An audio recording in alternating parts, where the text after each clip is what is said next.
स्वागत है आप सभी का हमारे YouTube channel computer facts RBL में। आज हम आपको कंप्यूटर के मेमोरी से रिलेटेड क्वेश्चंस लेके आए हैं और ये जो आपकी वीडियो है बहुत इंपॉर्टेंट होने वाली है। तो चलिए हम स्टार्ट करते हैं। तो सबसे पहले ये क्वेश्चंस जो है आपके किस किस एग्ज़ाम के लिए इंपॉर्टेंट रहेंगे, तो यूपी पुलिस के लिए बहुत इंपॉर्टेंट रहेंगे और यूपी एएसआई के लिए important, Uttar Pradesh police computer operator के लिए और एनटीपीसी के लिए, यूपी ट्रिपल ऑडिटर के लिए और यूपी ट्रिपल जो आपके जूनियर असिस्टेंट में 15 क्वेश्चंस पूछे जाएंगे और आल जो है आपके एग्ज़ाम में और भी जो आपके एग्ज़ाम होंगे, जैसे आपके यूपी ट्रिपल में जो भी एग्ज़ाम्स होंगे उन सभी एग्ज़ाम्स में क्वेश्चंस पूछे जाएंगे। तो यहाँ पे हम आपको बिल्कुल फ्री क्लासेस दे रहे हैं। यहाँ पे हमारे टेलीग्राम का लिंक मिलेगा और यहाँ पे आपको व्हाट्सएप ग्रुप का लिंक मिलेगा और यहाँ पे आपको यूट्यूब चैनल का लिंक मिलेगा। और ये अगर आप वीडियोस देख रहे हैं तो यहीं से आप बारकोड को स्कैन कर लीजिएगा, आप डायरेक्टली हमारे यूट्यूब चैनल पे जाके ज्वाइन कर लीजिएगा। यहाँ पे सारी क्लासेस आपको बिल्कुल फ्री मिलने वाली हैं। तो चलिए हम स्टार्ट करते हैं। तो पहला क्वेश्चन हमारा है, निम्न पद में से किसके लिए प्रयुक्त होता है। मेमोरी जो है वो जो वर्ड है वो किससे संबंधित है, तो वो स्टोरेज से संबंधित है। किससे संबंधित है? स्टोरेज। मेमोरी का मतलब ही होता है डेटा इंस्ट्रक्शंस को स्टोर करना होता है। अगला क्वेश्चन हमारा है, प्राइमरी स्टोरेज यूनिट निम्न रूप में से सांकेतिक होती है। तो प्राइमरी जो मेमोरी होती है वो हमारी मेन मेमोरी होती है। कैसी मेमोरी होती है? मेन मेमोरी प्राइमरी मेमोरी को कहा जाता है। नेक्स्ट क्वेश्चन हमारा आता है, नेक्स्ट क्वेश्चन हमारा है कि ये सारे के सारे क्वेश्चंस आपके पूछे गए हैं, जैसे कि ये क्वेश्चंस आपका बैंक पीओ में पूछा गया है।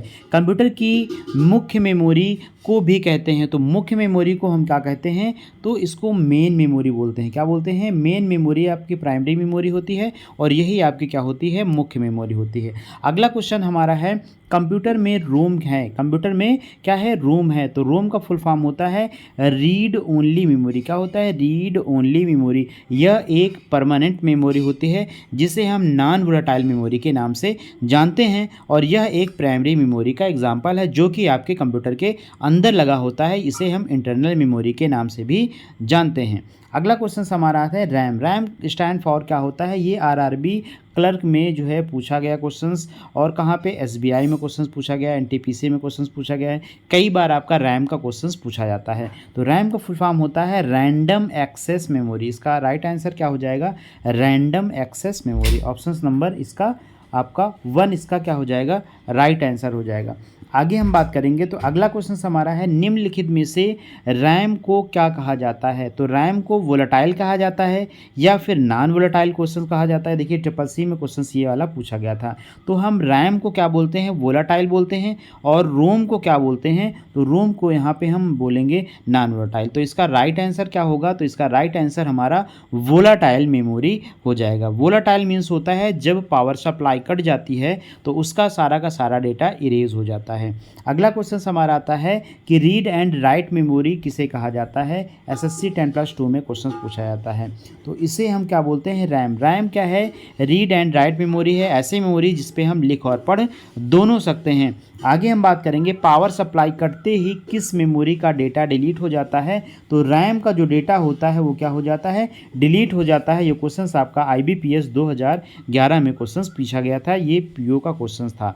आगे हम बात करेंगे, निम्नलिखित में से स्थायी मेमोरी कौन सी होती है। मीन्स आपकी परमानेंट मेमोरी कौन सी होती है। तो रैम कैसी होती है? ये आपकी अस्थायी मेमोरी होती है, टेम्परेरी। और रैम का ही पार्ट आपका एस रैम होता है और रैम का ही पार्ट आपका क्या होता है? D RAM. ये सारे के सारे क्या होते हैं? टेम्परेरी मेमोरी होती है। और यहाँ पे रोम आपका क्या होता है? परमानेंट मेमोरी, जिसको हम स्थायी मेमोरी के नाम से जानते हैं। रैंडम एक्सेस मेमोरी आपकी टेम्परेरी मेमोरी होती है। रीड ओनली मेमोरी आपकी रोम परमानेंट मेमोरी होती है। आगे हम बात करेंगे, तो निम्न में से रैम का पार्ट कौन सा है। तो रैम का कौन सा पार्ट है? डी रैम है या फिर एस रैम है या फिर ए एंड बी दोनों हैं। तो इसमें आपका आंसर हो जाएगा ए एंड बी दोनों हो जाएगा। अगला क्वेश्चन हमारा है, निम्न में से अस्थायी मेमोरी कौन सी है। तो हमने बताया था कि आपका रोम जो है वो कैसी मेमोरी है? वो आपकी परमानेंट मेमोरी है। सीडी आपकी कंपैक्ट डिस्क होती है, परमानेंट मेमोरी है, स्थायी मेमोरी है। डीवीडी आपकी कैसी मेमोरी है? ये भी आपकी परमानेंट मेमोरी है। तो यहाँ पे temporary memory, random access memory इसका राइट आंसर हो जाएगा। आगे हम देखते हैं तो निम्न में से रोम के पार्ट हैं, रोम के कौन से पार्ट हैं, इसमें ये क्वेश्चंस कई बार आपसे पूछा गया है और कई सारे एग्जाम में पूछा गया है। तो रोम का जो पार्ट होता है वो पी रोम होता है, ईपी रोम होता है, डबल ईपी रोम होता है। तो इसमें हो जाएगा ऑल ऑफ दीज हो जाएगा, इनमें से सभी आपका क्या हो जाएगा, राइट आंसर हो जाएगा। आगे क्वेश्चंस की बात करेंगे तो पी रोम का फुल फॉर्म क्या होता है, पी जो है रोम क्या होता है, तो इसका फुल फॉर्म होता है प्रोग्रामेबल रीड ओनली मेमोरी होता है। क्या होता है, प्रोग्रामेबल रीड ओनली मेमोरी होता है। ये आरआरबी जेई 2015 में क्वेश्चन पूछा गया था। अगला क्वेश्चन हमारा आता है कि रोम में स्टोर किए गए प्रोग्राम्स को क्या कहते हैं। रोम में जो आपके डेटा स्टोर किए जाते हैं उनको हम क्या बोलते हैं, तो उनको बोलते हैं हम फर्मवेयर बोलते हैं। क्या बोलते हैं, फर्मवेयर बोलते हैं। आगे निम्न में से सबसे तेज़ मेमोरी कौन सी होती है, तो सबसे तेज़ मेमोरी आपकी कैश मेमोरी होती है। ये MPPCS प्री 2010 में क्वेश्चन पूछा गया था। आगे हम बात करेंगे कि कंप्यूटर में परमानेंट मेमोरी क्या होती है, तो परमानेंट आपकी कौन सी मेमोरी होती है, रोम होती है, जिसको हम क्या बोलते हैं, रीड ओनली मेमोरी बोलते हैं। अगला क्वेश्चन हम देखेंगे तो ईपी रोम का फुल फॉर्म क्या होता है, इसका होता है erasable programmable read only memory. क्या होता है, erasable programmable read only memory, इस पी रोम का ईपी रोम का फुल फॉर्म होता है। और यहीं पे अगर हम बात करें तो अगले क्वेश्चंस की अगर हम बात करें तो अगला क्वेश्चन हमारा है निम्नलिखित में से वोलाटाइल मेमोरी कौन सी है। तो वोलाटाइल जो हमारी मेमोरी होगी वो हमारी कैश मेमोरी होगी, क्योंकि डीवीडी, हार्ड डिस्क, सीडी आपकी क्या होती हैं, ये आपकी नॉन वोलाटाइल मेमोरी होती हैं। अगला क्वेश्चन हमारा आता है तो निम्न में से कौन सी, इसका मतलब है यहाँ पे निम्न में से कौन सी मेमोरी नहीं है। यहाँ पे क्या नहीं है, यहाँ पे आपका मेमोरी जो है वो छूटा हुआ है। तो निम्नलिखित में से कौन सी मेमोरी नहीं है, तो सीडी आपकी मेमोरी है, हार्ड डिस्क आपकी स्टोरेज डिवाइस है, डीवीडी स्टोरेज डिवाइस है। तो यहाँ पे आपका प्रिंटर जो हो जाएगा वो आपका स्टोरेज डिवाइस नहीं है, मीन्स मेमोरी नहीं है। अगला क्वेश्चन हमारा है कंप्यूटर हार्ड डिस्क है। कंप्यूटर में हार्ड डिस्क क्या होती है, ये क्वेश्चन पीएनबी क्वेश्चन पूछा गया, पीएनबी में क्वेश्चन पूछा गया था। कंप्यूटर में हार्ड डिस्क क्या होती है, कंप्यूटर के सॉफ्टवेयर होते हैं, ऑपरेटिंग सिस्टम होती है, या लॉजिक यूनिट होता है, या फिर स्टोरेज डिवाइस होती है। तो इसमें आपका राइट आंसर क्या होगा, ये स्टोरेज डिवाइस होती है। क्या होती है, स्टोरेज डिवाइस होती है। CD स्टैंड फॉर, मतलब CD का फुल फॉर्म क्या होता है, कंपैक्ट डिस्क होता है, कंप्यूटर डिस्क नहीं, कंपैक्ट डिस्क होता है इसका राइट आंसर। आगे हमारा क्वेश्चन आता है DVD। क्या क्वेश्चन आता है, DVD का पूरा नाम, तो DVD का पूरा नाम क्या होता है, digital video disc and digital versatile, ये दोनों इसके फुल फॉर्म्स माने जाते हैं। ऑप्शन नंबर सी इसका करेक्ट आंसर हो जाएगा।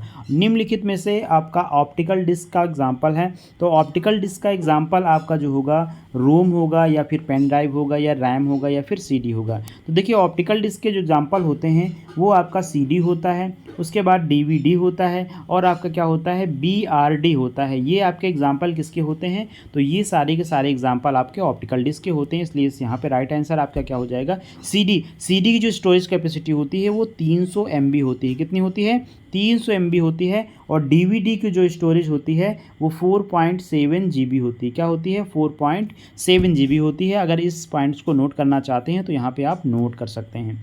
आगे हम क्वेश्चंस की बात करेंगे, सबसे बड़ी मात्रा में डेटा को स्टोर कर सकते हैं, किस में स्टोर कर सकते हैं, रोम में स्टोर कर सकते हैं, CD में कर सकते हैं, या DVD में कर सकते हैं, या फिर हार्ड डिस्क में। कंप्यूटर में सबसे बड़ी मात्रा में डेटा स्टोर किया जाता है वो हार्ड डिस्क में स्टोर किया जाता है। आगे क्वेश्चन हमारा है सेकेंडरी मेमोरी की तुलना में प्राइमरी मेमोरी होती है। जो सेकेंडरी मेमोरी होती है उसकी कंपेयर में जो आपकी प्राइमरी मेमोरी होगी तो वो क्या होगी, प्राइमरी मेमोरी जो होती है वो तेज़ होती है। सेकेंडरी मेमोरी की तुलना में प्राइमरी मेमोरी तेज़ होती है, इसकी स्पीड क्या होती है, प्राइमरी मेमोरी की तेज़ होती है। बट स्टोरेज कैपेसिटी की बात करें तो सेकेंडरी की स्टोरेज कैपेसिटी तेज़ होती है, और प्राइमरी की क्या होती है, प्राइमरी की स्पीड तेज़ होती है। वर्किंग स्पीड इसकी प्राइमरी की फास्ट होती है। अब ये हमारे यहाँ से आपके 25 क्वेश्चंस कंप्लीट होते हैं। और अगर आपको वीडियोस अच्छी लगी तो आप वीडियोस को लाइक सब्सक्राइब करें और अपने फ्रेंड के साथ ज़रूर शेयर करें। और एक बात यहाँ पे और कहना चाहेंगे कि यहाँ पे जो आपको ये लिंक दिए हुए हैं इन सभी लिंक्स पे आप जाके डायरेक्टली हमें जो है फॉलो कर सकते हैं। और यहाँ पे आपको बिल्कुल फ्री में सारे कंटेंट्स मिलेंगे। आप किसी भी कॉम्पिटिटिव एग्ज़ाम की तैयारी कर रहे हैं, ट्रिपल सी कर रहे हैं, ओ लेवल कर रहे हैं, या फिर आप यूपी एएसआई की तैयारी कर रहे हैं, कंप्यूटर ऑपरेटर की तैयारी कर रहे हैं, जिस टाइप के आपको वीडियोस चाहिए आप हमारे कमेंट बॉक्स में कमेंट कर सकते हैं। और यहाँ से आपको क्लिक करना है। इसकी पीडीएफ कहाँ मिलेगी, तो इसकी पीडीएफ डायरेक्टली आप कंप्यूटर फैक्ट्स आरबीएल में जाके ये ले सकते हैं। और हमारे टेली जो है टेलीग्राम पे, यहाँ पे हम नीचे आपको वीडियो के डिस्क्रिप्शंस में लिंक दे देंगे, वहाँ से डायरेक्टली जाके आप उस जो है लिंक पे जुड़ सकते हैं। या फिर आप बार कोड को क्या कर लीजिए, सिंपली से स्कैन कर लीजिए किसी मोबाइल से और आपको डायरेक्टली पीडीएफ वहीं पे मिल जाएगी। Thank you for watching. मिलते हैं आपको नेक्स्ट वीडियो में।